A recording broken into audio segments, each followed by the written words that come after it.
Hello students. So in the last class we have studied some important concepts in current electricity. So today I am going to finish up with the chapter current electricity. Okay. Lastly we are remained with the two more important concepts. Okay. Before going to today's class, let me revise some concept of previous class. Okay. So in previous class we have discussed about Kirchhoff's laws.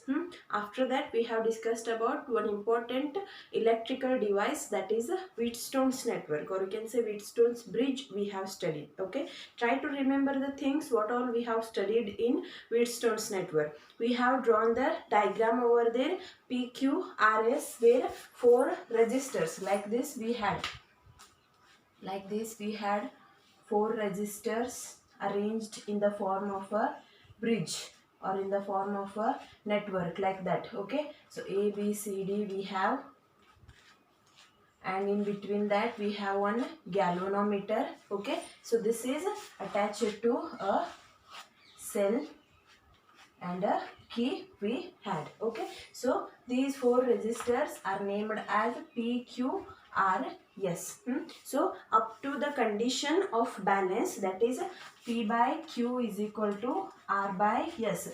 It may be P by R is equal to Q by S, or P by Q is equal to R by S. Anything you can adjust it. Okay, up to this we have discussed in last class. Okay, so here in this network you are having some electrical current elements, like you have galvanometer, you have a cell, you have a key, we have four resistors, everything. So this circuital diagram is the standard one which is given already to derive this condition of balance. But can we make some changes in this network? So yes, it is possible, because at the place of galvanometer, if you keep one resistor also, means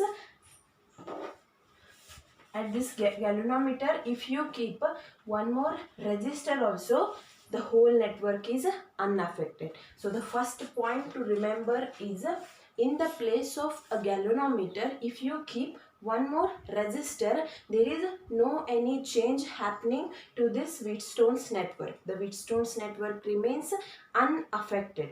Okay. Secondly, if you keep one another galvanometer, means initially you have kept galvanometer of one range, consider 1 to 100 microamperes, another galvanometer of some other range. If you keep it, initially we are keeping the galvanometer G1.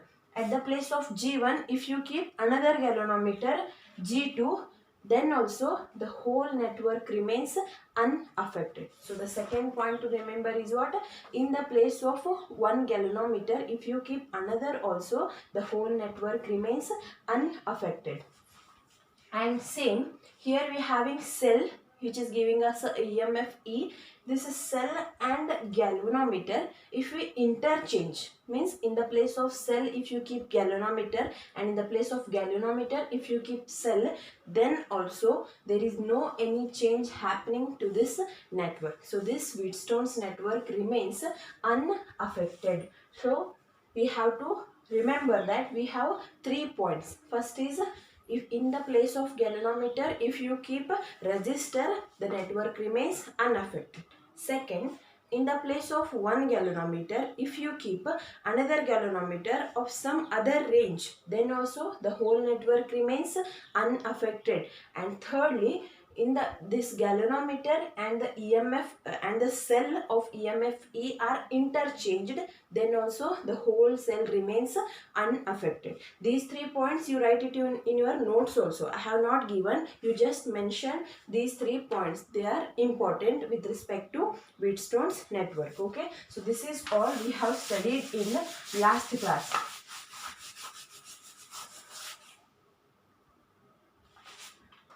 And in the last class, we have also discussed about some important laws, Kirchhoff's laws, which we are using for the complicated networks. That is also important. You be perfect in them. Okay. So today, in today's class, I am going to discuss about two more important electrical devices. One among them, Totally three are there. Three important electrical devices are there, or you can say instruments are there. First is Wheatstone's bridge, which we have studied already. So in today's class I am going to discuss about those two remaining electrical circuits. In them, the first one is meter bridge.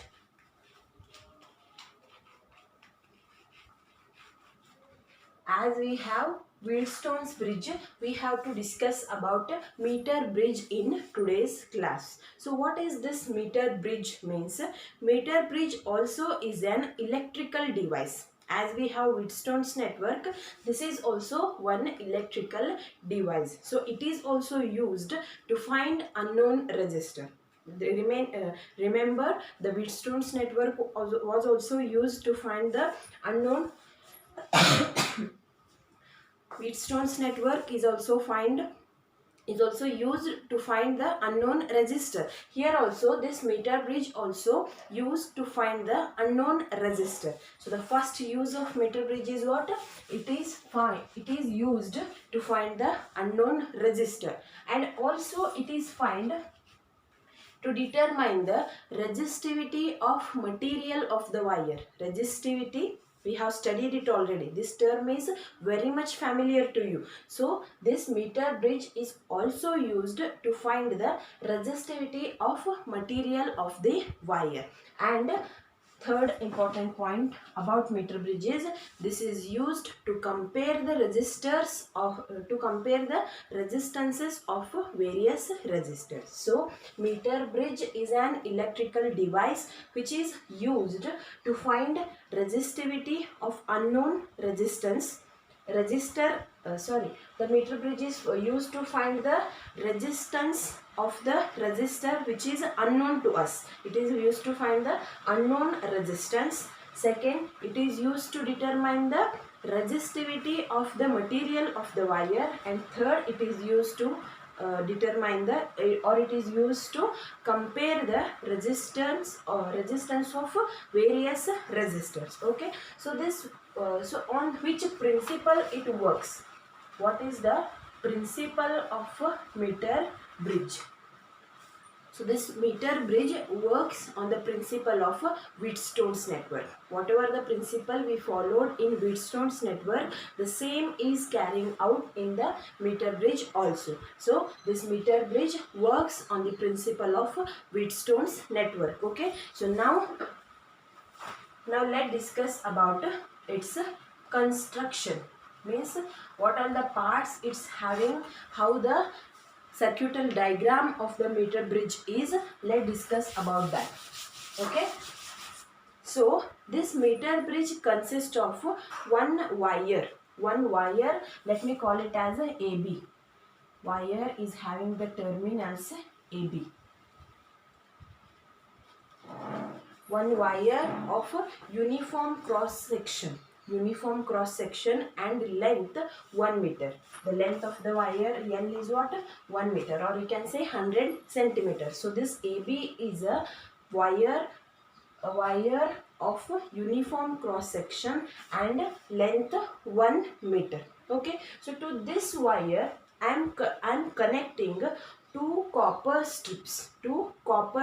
How that copper strips are means, they are molded in a L shape. Like this they are molded. 1 and 2. The two copper strips are molded in L shape. So to this terminals A and B, I am connecting two copper strips which are molded in a L shape. See here, like this I am connecting the copper strips to the wire AB. So this is the first one, and the second one I am connecting it to the point B of the wire. L-shaped copper strips we are using. See here. So these two are the terminals of the copper strips. Okay. So between these two L-shaped copper strips, I am using one more copper strip like this. See here. This is one more copper strip which we are using, and this copper strip we are using between these two copper strips in such a manner that we are leaving some space, we are leaving some gap between them. So in that gaps, what we are going to do, we are going to connect resistance box. Here I am having a resistance box R, and here one resistor S.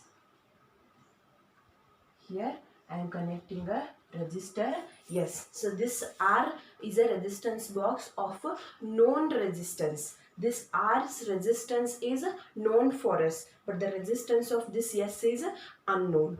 As you know, meter bridge is used to find the unknown resistance of the resistor. So this S is a resistor with unknown resistance. So this only we are going to find by using meter bridge. But with respect to that, we are using one more resistance box, that is R, whose resistance is known for us. So this is known resistance, this is unknown resistance. Okay, so here again to this wire we are connecting a cell of EMF E and a key.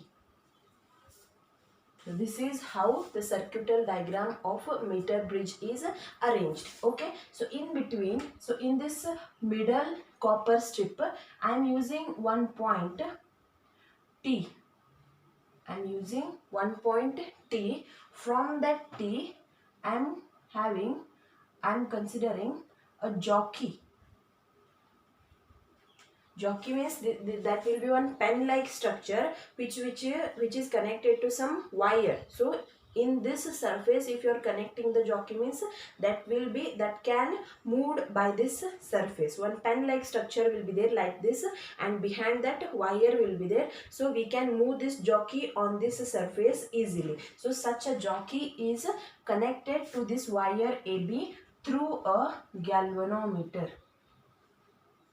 So from the terminal T, we are connecting a jockey to this wire AB through a galvanometer. And you know, this AB is a wire which is having a length 1 meter. So this wire AB is kept on a wooden table. The wire, let's consider this is one wooden table. On this wire is kept like this the whole wire is kept, which is stretched and molded between the points A and B. So if this is point A and if this is point B, in between point A and B the wire is kept like this, stretched and molded between points A and B. And on this wooden surface we are keeping one meter scale of length 1 meter. Hence, that meter scale and wire are parallel to each other. Imagine the things. Here we are having one meter scale.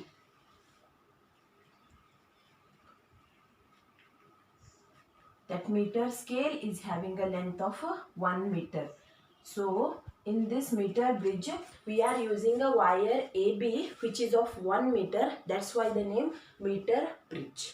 Understood? We are using a wire AB of length 1 meter, and that wire is kept in parallel to the meter scale. That's why we are calling this instrument as a meter bridge. Okay. So this AB is a wire. What all the parts are there in this circuital diagram? Let's see once again. AB is a wire of uniform cross section having 1 meter length or 100 centimeter length. Two copper strips of L shape are connected to the points A and B.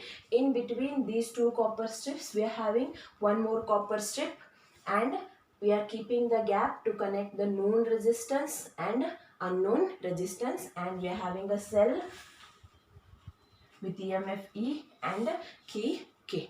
Okay, so now this is about construction, means how the parts of the meter bridge are connected to each other. Okay, so and you know also the principle of meter bridges, it works on the principle of Wheatstone's network.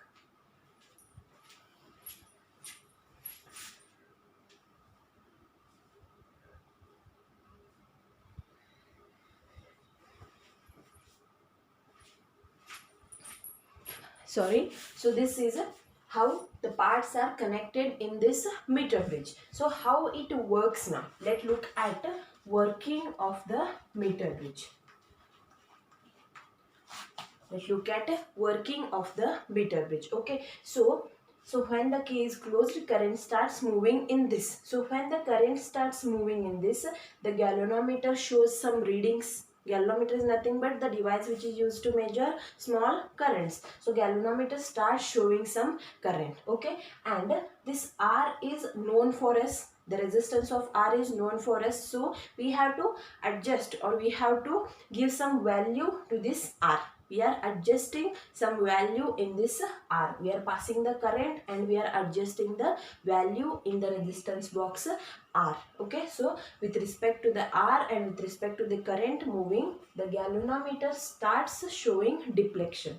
Deflection means it starts showing some readings over there. Okay, so when the galvanometer starts showing the readings, we have to move this jockey on the wire.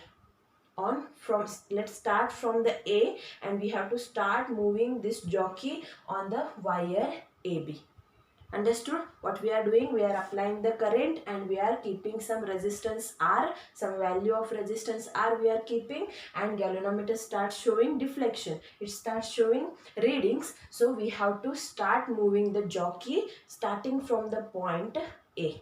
We have to start it from the point A and jockey starts moving. So when jockey is moving on the wire AB at some particular point, at any point, it may be here, it may be here, it may be here, it may be anywhere on the wire AB. At any point, if your jockey is placed at that point, the galvanometer shows no deflection. Means what? The current in the galvanometer is 0. Galvanometer will not show any deflection. It will just rest at O. Means at any point on this wire AB, the galvanometer shows no deflection. So let's consider that point is this only. So if you are moving the jockey from the point A, you are starting from counting from the point A, and at this point, let's call it as J. At the point J, the galvanometer shows no deflection. So this point on the wire AB at which galvanometer shows no deflection is called as what? Balance point. The point on the wire where the galvanometer shows no deflection is called as what? Balance point.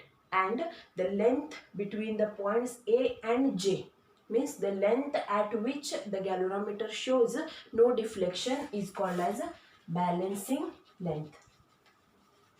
Is called as what? Balancing length. So I'll consider this length as, what is this length as? Balancing length, call it as L. That length is what? L. So the total distance A and B is 100 centimeter or 1 meter, and the distance from A and J is L. So what will be the distance of J and B? Is it 100 minus L? Yes, it is 100 minus L.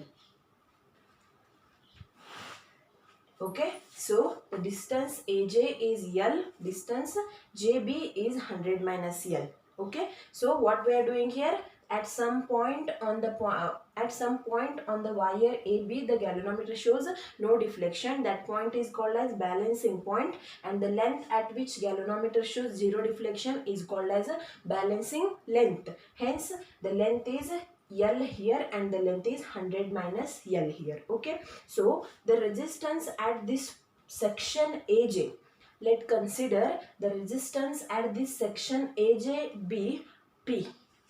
So in this section, in this arm, we can say it as arm.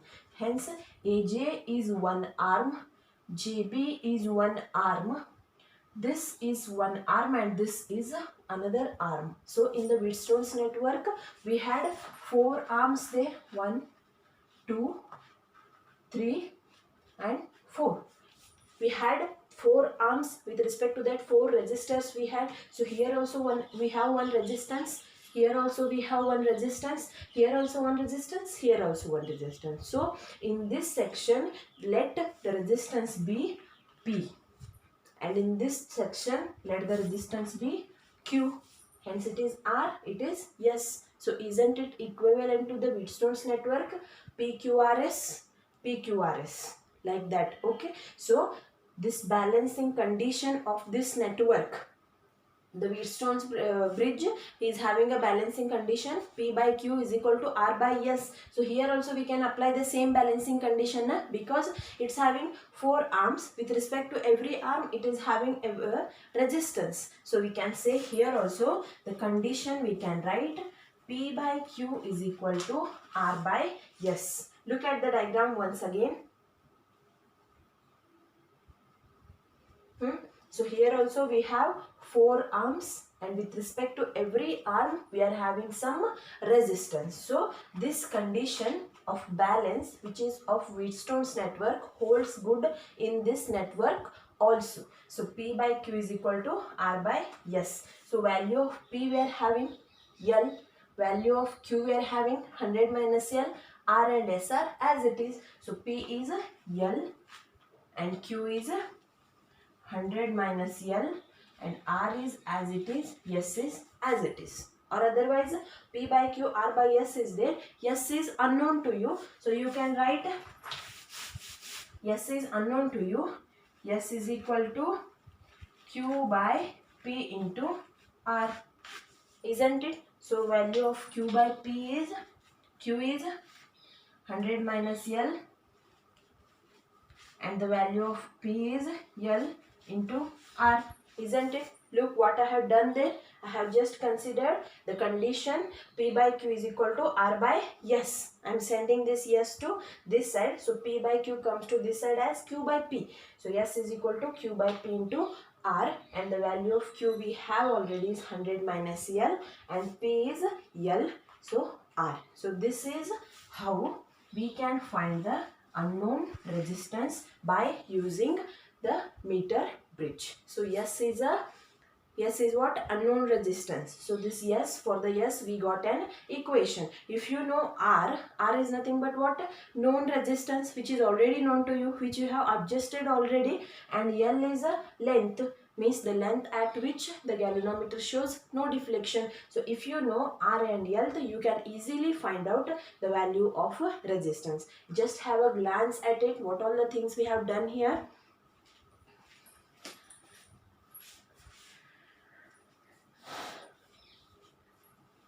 We have considered one network in which we are having one wire, 2 strips, resistance, lengths, P by Q, R by S, and all this. Okay, so this is how meter bridge works. Okay, so here we have some important points to remember. If you are finding for, let's take them as a note. Let's take them as note. The first point of note is you are finding here S. The value of S you are supposed to find. If you got the value of S as nearly equal to R, because R is already known to you, if you got the value of S as nearly equal to R, this point of balance will be at exactly middle of A and B. If the value of R and S is nearly equal to each other, you will get the balancing point at exactly middle of the wire. This is the first note we have to remember. Okay. Second note, if the resistances of all the resistors PQRS are almost same, if PQRS are almost same, this network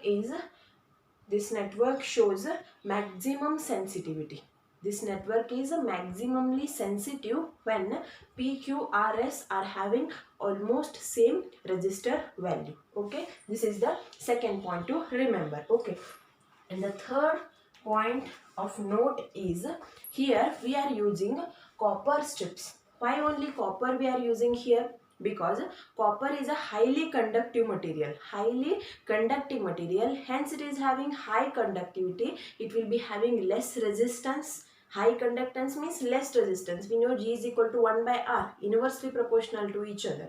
Hence, so this copper is having very less resistance. Very less resistance it is having. So when you are calculating RSPQ, the resistance of copper will not coming in the calculation. If you use any another materials, they will be having some resistance. So when you are calculating PQRS, their resistance also is adding na. So instead of using any other material, we are using copper because its resistance is highly negligible. So it will not affect PQRS. It will not come into the calculation. That's why we are using copper here. So this is all about meter bridge. I hope all of you have understood. And I have also sent the notes. And in the notes, I have not written the note point or what I have told now here, 3 points. Them I have not written in the notes. You add it by yourself. Okay. So all the notes regarding meter bridge is already given to you. Practice the diagram. Diagram is important here. Nothing much.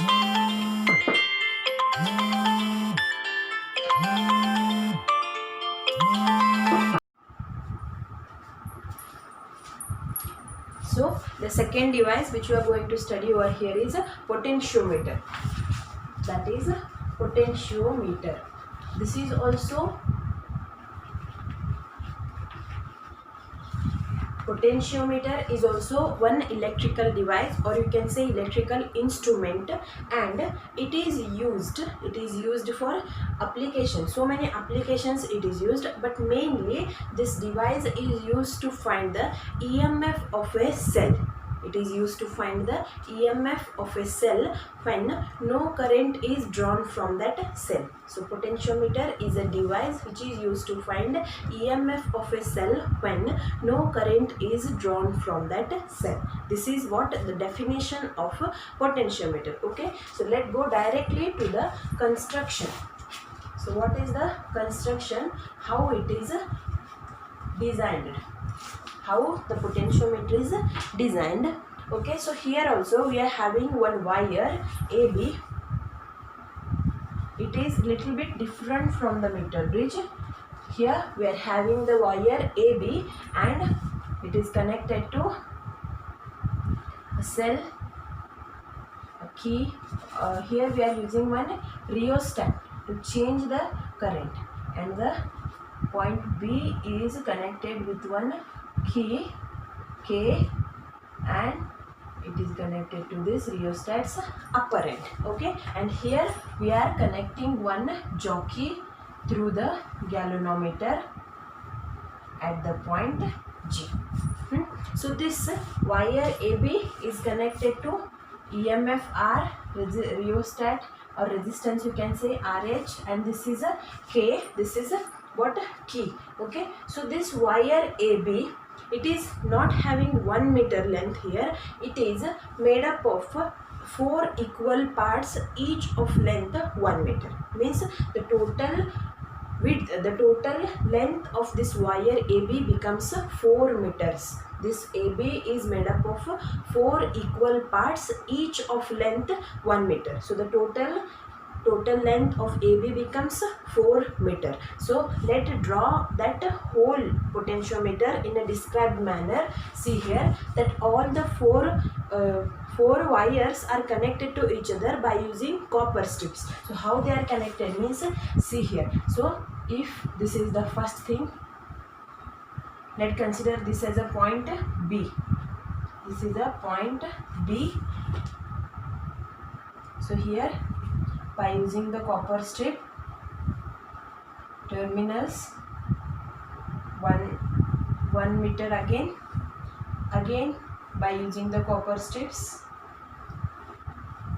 1 meter again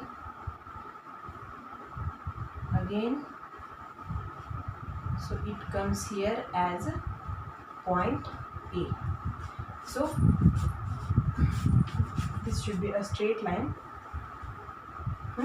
A 1 2 3 4, all the 4 wires are combined with each other and the whole wire AB had became. See here, AB. So how AB is formulated means by combining all the 4 wires, each of length 1 meter, the AB wire of 4 meter length is made. So again here we are having the connections to key. We are having a key here, and to that we are having a resistance, and we are having a cell to the A. Means it's a rough connection. How the potentiometer is designed. The four wires, each of length 1 meter, are combined with each other, and the whole wire AB is made. To that we are having a cell of EMF, the varying current rheostat, and this is a key, and we are connecting a jockey. Jockey is very compulsory, because to know the currents we should have the jockey there, varying current, and we are having a galvanometer here. This is how construction is simple. Okay, and on which principle this potentiometer works, that is important. Principle of the potentiometer is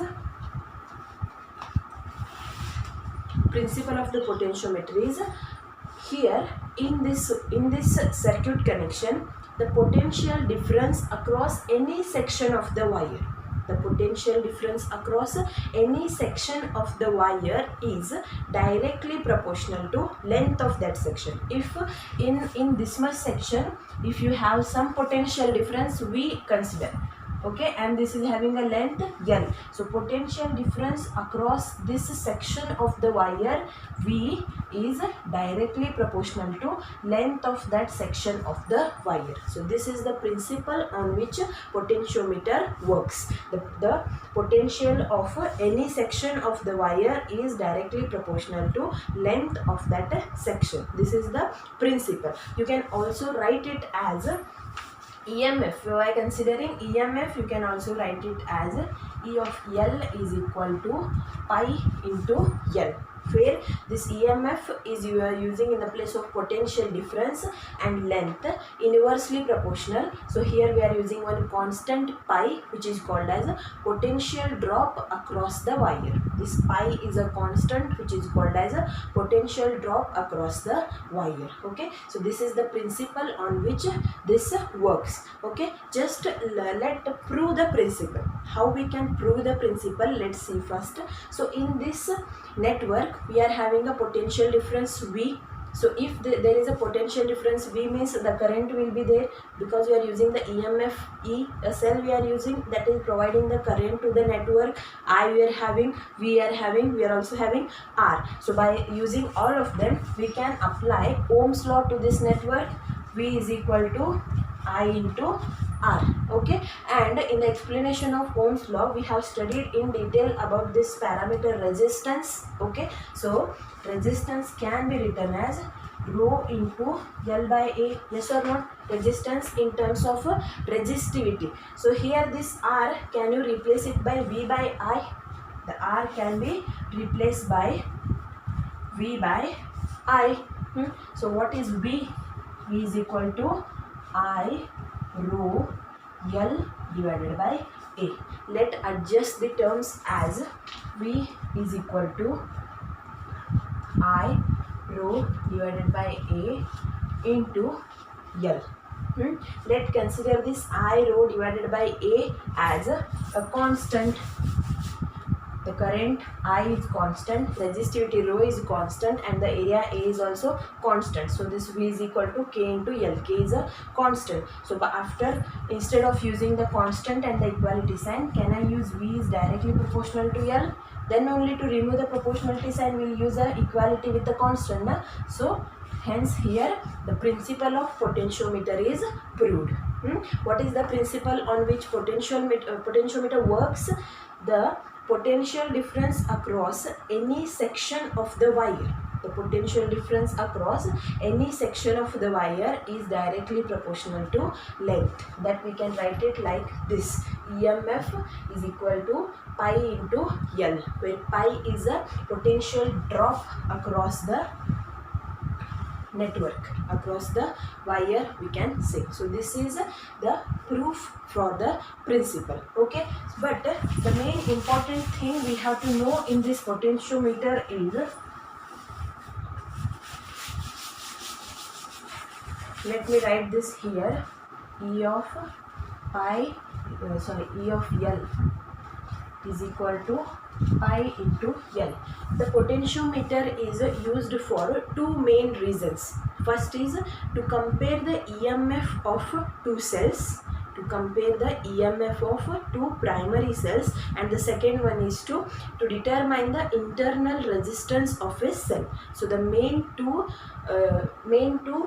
responses of the potentiometer is, first is to compare the EMF of two cells, and the second is to determine the internal resistance of a cell. Okay, so first go to the comparison of EMF of two cells. So for that we have to consider a potentiometer like this. Consider it like from the point A. Let me draw that clearly. So here you are having the point A. So I am drawing it like this. 1, 2, 3. Let's call this as a point B. So these are what? The supporting arms. But the main arms or the main wires of potentiometer are 1, 2, 3, 4. Each wire of length 4 meter, that we know already. Okay, and again here we are having a connection of a cell or battery. We are having the resistivity, the rheostat we are having, and we are having the key also. Like this the circuital diagram is. Okay, so now what we are doing here, we are dealing with the comparison of EMFs of two cells. So for that here what I have to do means, I have to connect two cells here. Two cells. First one is E1 and E2. Okay, these two cells I have to connect it to a two-way key. As a plug key we have now, like that we are having here two-way key. It is having two ways. So this is 1, 2 and 3. So this two-way key, I am connecting two cells of EMFs E1 and E2, and that is connected to a galvanometer G. And from the galvanometer we are having the jockeys. Okay, with respect to E1 we are having one jockey, we are having, and E2 we are having one more. Okay, so now you consider that the points 1 and 3 are connected. In the first case you consider the points 1 and 3 are connected. So when the points 1 and 3 are connected, the galvanometer is connected to a cell E1. The galvanometer is connected to a cell E1. Now start moving the jockey. So from here we are getting jockey, and we are starting it moving from this. From this we are moving like this. We are moving the jockey on the arms of this A like this. So at any point consider N. Consider N1.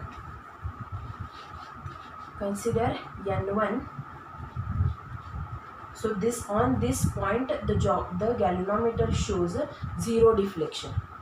So when we are moving the jockey on these arms, it stops on N1, and at N1 galvanometer shows no deflection. So this length AN1 becomes a balancing length, and the point N1 becomes balancing point for the EMF, for the cell of EMF E1. So here can we apply the principle of potentiometer to this condition now? We are having a length, point is N1, length is AN1, and the EMF is E1, and the length is L1. AN1 we can consider it as a L1 also. Okay, so can you write this? E1 is equal to, for the cell of EMF E1 we are having a balancing length L1. So pi L1. Let's call this as 2. Okay, let's call this as equation number 1. So now in the second part you consider that the point 2 and 3 are connected to each other. Then the galvanometer is giving a current from the cell E2. So for that also you start moving the jockey, and at the point N2 it gives the zero deflection. So here the galvanometer is connected, and for this situation we will have E2 is equal to pi L2, call this as equation number 2, and by comparing the equation 1 and 2 we can compare the EMFs L1 and L2 as L1 and L2. This is the ratio of E1 and E2. The EMFs E1 and E2 can be compared by their ratio to the ratios of lengths. So this is the first responsibility of potentiometer. The first thing which potentiometer deals importantly with is it can compare the EMFs of two cells. So here we have compared the EMFs of two cells, that is E1 by E2 is equal to L1 by L2. So this is the first use of potentiometer. And the second use of potentiometer is we can determine the internal resistance of a cell. So for that what we have to do, instead of here we have to do some changes, as instead of using E1 and E2 I'll just use one cell E1 E here, one cell E we are using, and here that cell I am connecting across a resistance box, and the key K, and they are connected to each other, and from that we are having a connection to the galvanometer. Instead of using E1 and E2 I used one cell of EMF E, and the resistance box are connected in series with the key, and the resistance box is connected across this cell E.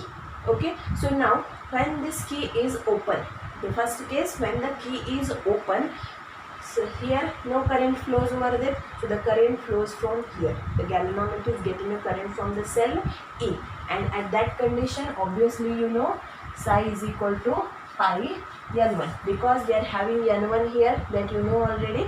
So pi L1 is the condition when the key is open. Okay, secondly, when the key is closed, the current starts moving here, hence the potential difference across this part is equal to the length, balancing length, hence that potential difference I'll take it as V and pi and L2. L2 is the balancing length here. N2 means jockey is moving at N2, the galvanometer shows no deflection, hence that length A N2 is equal to L2 and A N1 is equal to L1. So in the second case we have L2, V is equal to pi L2. Now compare these two, what we get? E by V is equal to L1 by L2. Okay, now you remember while deriving a derivation for a relation between EMF and terminal potential difference, we got I is equal to E divided by R plus R. The current moving in the cell with the EMF E and resistance R, we got like this. Here E is nothing but EMF. So here in the place of E I am writing this E is equal to I into R plus R from this equation. So right here I into R plus R, and from Ohm's law we can written as IR. So L1 by L2, I get cancels, so R plus R is equal to L1 by L2 into R.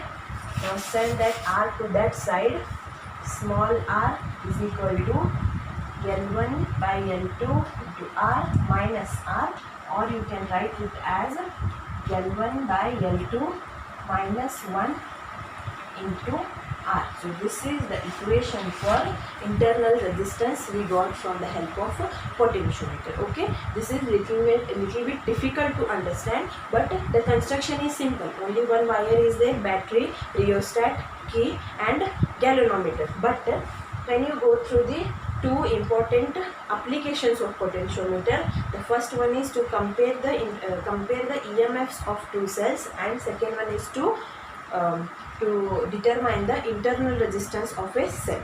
Little bit difficult to understand, but when you go through it in detail you can understand. Okay, in the first case we are using E1 and E2. With respect to that, we are writing E1 is equal to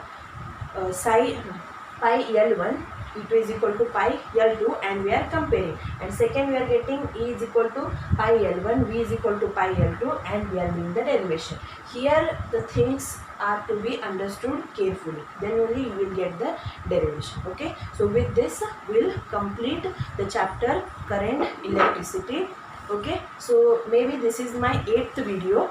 So from the first up to 8th video you watch them all clearly. Okay, because the theoretical part only is completed still. Now we have to go for the numerical part still. So to understand the numericals we have to be perfect in the theoretical parts. Okay, after watching this video you just go through what all the things we studied from the first class, how many definitions we got, how many derivations we got, how many formulas we got. You try to list all them in one paper. Okay, before doing everything you first go to the formulas.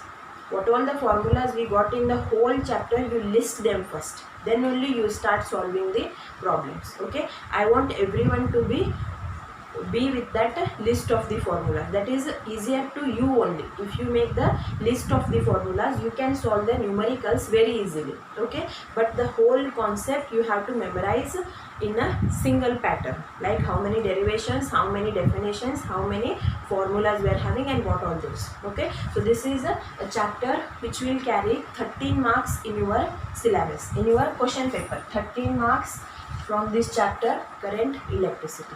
Okay, if you have any doubts in the any part of the chapter, you can ask me, you can contact me in personally.